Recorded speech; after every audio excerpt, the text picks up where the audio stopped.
इस क्वेश्चन में हमें दिया हुआ है कि एक ब्लॉक है जिसे F फोर्स से एक वॉल की तरफ दबा दिया गया है और उसके बाद हमें ये 4 ऑप्शन दिए हुए हैं ABCD।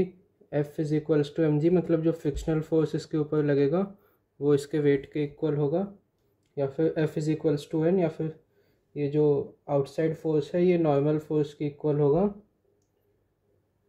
और हमारे पास ये ऑप्शन है normal force will not produce any torque और the applied force F will not produce any torque. इसमें से कोई एक क्वेश्चन गलत है। अब ये जो क्वेश्चन है ये 2005 IIT का क्वेश्चन है। तो इसमें सबसे पहले हम फर्स्ट ऑप्शन को चेक करेंगे। तो ये वॉल पे ऊपर एक फोर्स लगेगी फ्रिक्शनल फोर्स, नीचे एक फोर्स लगेगी mg, और हमें ये कंडीशन दिया हुआ है कि ये ब्लॉक जो है ये वेस्ट पे है। तो F is equals to mg, ये वाला तो सही हो जाएगा हमारा।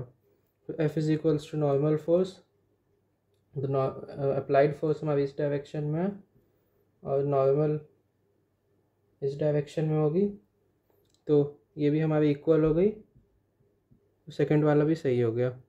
अब जो C और D है इसके लिए हमें एक कंडीशन चेक करनी होगी कि जो नेट टॉर्क होता है बॉडी पे वो ज़ीरो होता है, मतलब कि torque produce by F, outside force इधर लगेगी तो वो इसको घुमाना चाहेगी, फिर torque produce by normal force is equals to zero. Sorry, torque produce by frictional force, क्योंकि ये F वेस्ट जो होगा ये इसके सेंटर से पास कर जाएगा, तो जो भी फोर्स इसके सेंटर से पास करती है वो टॉर्क नहीं बना सकती। तो उसी तरह F mg इसका टॉर्क नहीं बना पाएगी, क्योंकि mg भी नीचे की तरफ होगी, इसीलिए F और mg इसका टॉर्क नहीं बनाएगी। फ्रिक्शनल फोर्स इस तरफ होगी इसीलिए वो टॉर्क बना लेगी, और जो नॉर्मल फोर्स है वो इससे थोड़ा सा दूर होगी, जो सेंटर पॉइंट है इससे थोड़ा सा इधर होती है नॉर्मल फोर्स, तो नॉर्मल फोर्स भी कुछ टॉर्क बनाएगी। तो इससे हमें पता चलता है कि जो टॉर्क नॉर्मल है वो ज़ीरो के इक्वल नहीं है। तो हम यहाँ से देख सकते हैं कि ये जो टॉर्क प्रोड्यूस बाय n है ये ज़ीरो के इक्वल नहीं है, तो ये वाला ऑप्शन हमारा गलत हो जाएगा, जो कि हमें इसमें से कोई गलत ऑप्शन चूज़ करना था। अब ये क्यों हुआ?